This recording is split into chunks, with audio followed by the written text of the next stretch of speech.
수세대에 걸쳐 이 고산 호수들은 미생물을 제외한 생명체가 살아가기에는 너무 차가운 환경으로 여겨져 왔습니다.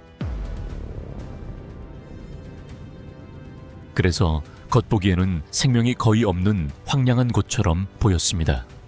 그러나 2018년 한 대담한 실험이 이 믿음의 도전장을 내밀었고, 물고기들이 단순히 살아남는 것을 넘어 번성하기 시작하자 이 극한 환경이 실제로 무엇을 가능하게 하는지에 대한 새로운 질문이 제기되었습니다.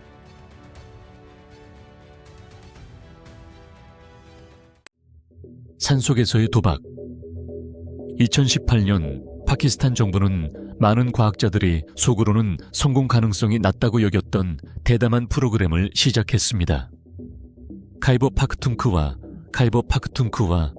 외딴 호수와 강의 수백만 마리의 송어 치어를 방류한 것입니다.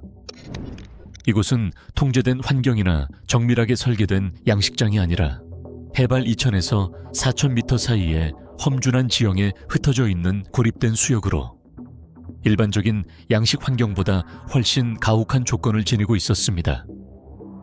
물고기를 운반하는 과정 자체도 거의 불가능에 가까운 작업이었습니다.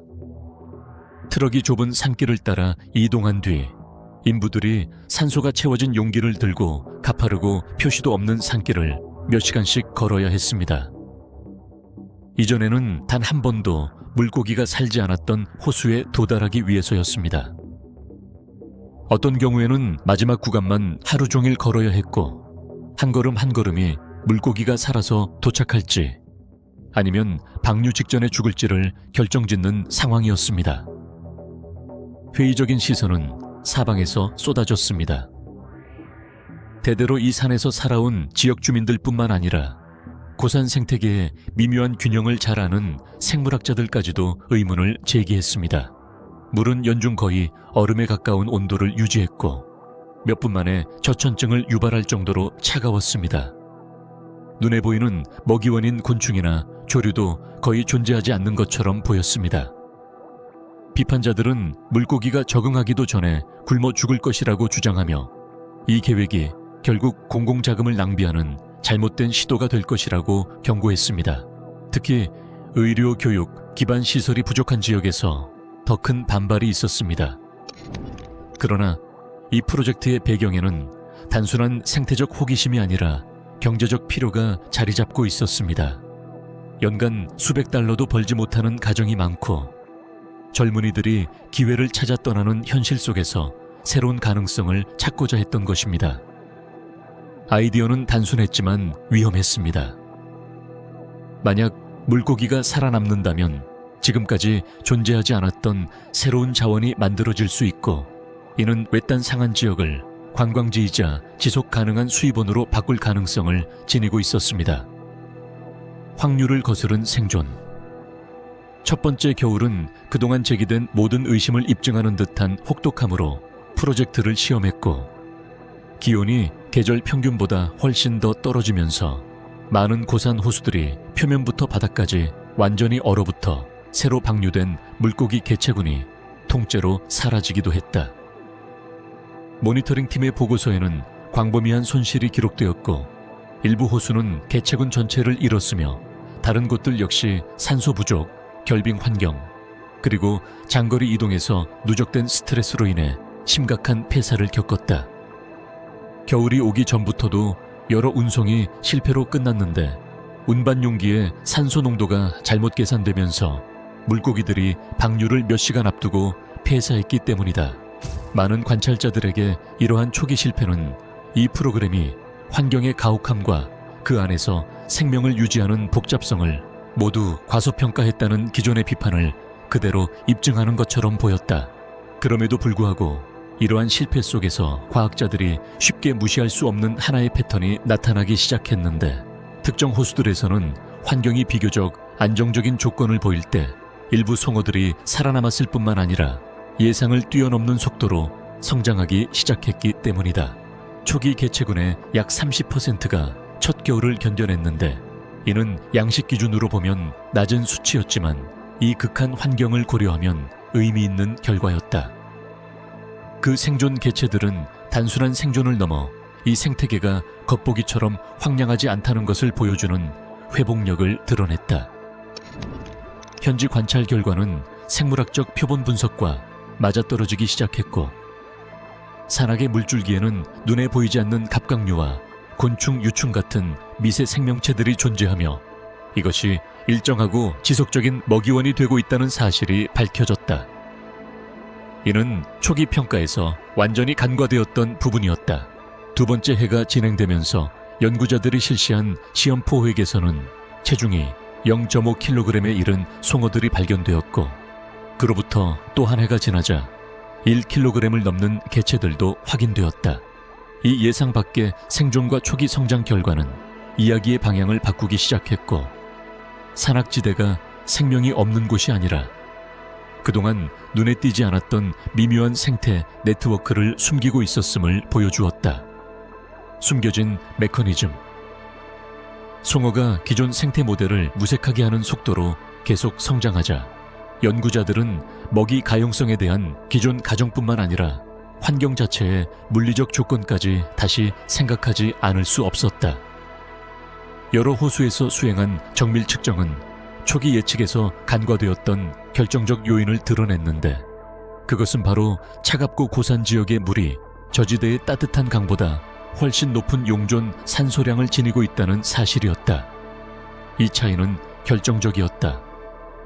산소 가용성은 대사 효율성을 직접적으로 지원하며 물고기가 제한된 먹이만으로도 예상보다 훨씬 효율적으로 성장할 수 있게 만들기 때문이다. 차가운 물에서는 산소가 더 쉽게 녹아 안정적으로 유지되며 송어가 풍부한 먹이 없이도 높은 에너지 출력을 유지할 수 있는 조건이 만들어진다. 실질적으로 말하면 호수에 존재하는 미세한 먹이만으로도 송어의 성장을 충분히 뒷받침할 수 있었는데, 이는 물고기 몸이 거의 최적에 가까운 호흡 조건에서 작동하고 있었기 때문이다. 처음에는 적대적으로 보였던 차가운 수온은 사실상 산소 농도를 유지해 이 호수들을 자연적으로 효율적인 성장 환경으로 만들어주고 있었다. 이 깨달음은 프로그램의 진정한 전환점이 되었으며, 실험적이고 불확실했던 시도를 과학적으로 설명 가능한 시스템으로 바꾸었다. 실패한 생태계가 아니라 눈에 보이지 않는 생물학적 과정과 물리적 조건이 결합되어 송어에게 최적화된 환경을 제공하는 간과된 생태계를 연구자들은 발견한 것이다.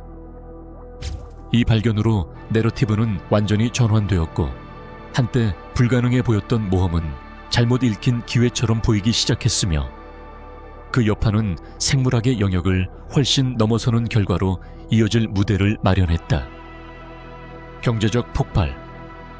세 번째 해가 되자 변화는 생물학적 영역을 넘어 오랫동안 아름답지만 경제적으로 가혹하다고 여겨졌던 상한 지역 사람들의 삶으로 확산되기 시작했다.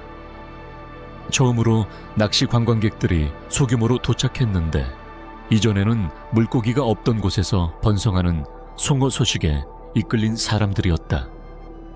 처음에는 지역 주민들에게 이 생각이 거의 터무니없게 느껴졌다.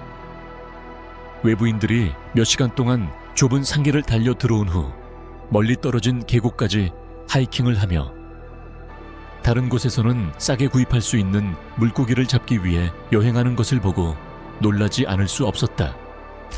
그러나 방문객 수가 늘어나고 지역사회에 돈이 돌기 시작하면서 이러한 인식은 빠르게 바뀌었다. 한때 자급 농업이나 계절 노동에 의존하던 마을들은 새로운 자원을 중심으로 안내, 숙박, 운송, 장비 지원 등 관련 서비스를 개발하기 시작했다. 이전에 목동이던 사람들은 낚시 가이드가 되었고, 다른 사람들은 보급품 운반이나 등산로 유지 관리 업무를 맡으며 다층적인 지역 경제가 형성되었다. 동시에 소규모 양식장이 도입되어 주민들이 송어치어를 직접 키우고 프로그램에 다시 판매할 수 있게 되었다. 이 시설들은 최소한의 교육만으로 운영 가능해 주민들을 단순 노동자가 아닌 생산자로 변화시키고 기술 지식을 공동체에 내재화했다. 관광과 함께 연결성도 확장되었다. 원격 지역까지 모바일 네트워크가 확대되면서 특히 여성들이 가정에서 환대업과 음식 서비스를 통해 수익을 창출할 수 있는 새로운 참여 기회가 생겼다.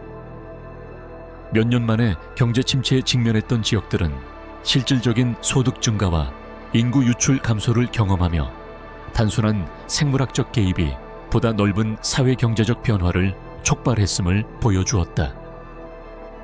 예상치 못한 생태계 변화. 이익이 분명해지면서 생태적 이야기는 더 복잡해졌다. 과학자들은 송어 개체수 변화에 그치지 않고 다른 현상도 관찰했다. 일부 호수에서는 포식으로 인해 토착곤충 유충과 갑각류가 감소했는데, 이는 생태계 교란에 대한 우려가 현실화되는 모습을 보여주었다. 그러나 다른 지역에서는 생물 다양성이 증가했다. 지배적인 종이 제거되면서 다른 종들이 나타났고, 생태적 결과가 균일한 패턴을 따르지 않고 지역 조건에 따라 달라짐이 드러났다. 이러한 변동성은 시스템을 유망하면서도 예측 불가능하게 만들었다. 한편 송어는 도입되지 않은 하류강으로 이동하기 시작했고, 마히르 같은 토착종이 서식하는 생태계로 확장되었다. 이 확장은 지역사회에서 우려를 불러 일으켰는데, 토착, 어류, 개체수 변화가 관찰되며 장기적 영향을 걱정하게 만들었다. 그럼에도 이러한 위험과 동시에 인간 행동에도 변화가 나타났다. 지역사회가 자발적으로 수역을 보호하고 낚시 제한을 시행하며 파괴적 관행을 금지하기 시작한 것이다. 공식적인 규제가 없었음에도 경제적 이익이 직접적인 동기로 작용하며 착취에서 관리로의 전환이 일어났다. 자연이 통제할 때 2023년 초기 집중 몬순이 시스템을 흔들며 강을 범람하게 하고 기반 시설을 파괴하며 지역 사회를 고립시켰다. 게스트하우스가 손상되고 관광이 중단되었으며 구조 작업이 필요하게 되었다. 하지만 표면 아래에서는 생태적 영향이 예상과 다르게 전개되었다.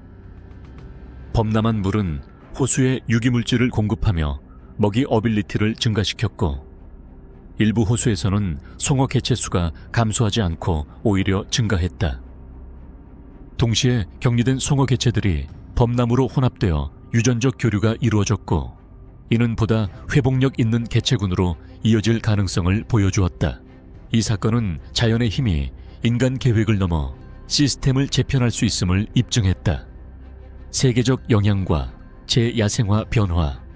5년 차가 되자 이 프로그램은 원래 설계를 훨씬 넘어선 모습으로 진화했다. 생태계뿐 아니라 인간 행동과 지역 경제까지 변화시키며 지역 사회가 소유권을 갖고 보존을 시행하며 이전에는 존재하지 않았던 자원을 중심으로 생계를 구축하게 된 것이다. 동시에 토착종에 대한 압력과 생태계 균형 등 해결되지 않은 위험도 남아 있었다. 프로그램은 완전히 성공적이지도 완전히 실패하지도 않았으며, 인간 개입과 자연 적응이 함께 빚어낸 복합적 시스템임이 드러났다. 얼어붙은 생명 없는 물에서 시작된 불확실한 도박은 훨씬 더 복잡한 결과로 발전했다. 한 번의 개입이 경제, 생태계, 인간 행동을 동시에 재편할 수 있음을 보여준 것이다. 결국 중요한 것은 단순히 물고기가 살아남았다는 사실이 아니라 자연이 대응할 기회를 얻었을 때 어떤 변화가 일어나는가였다.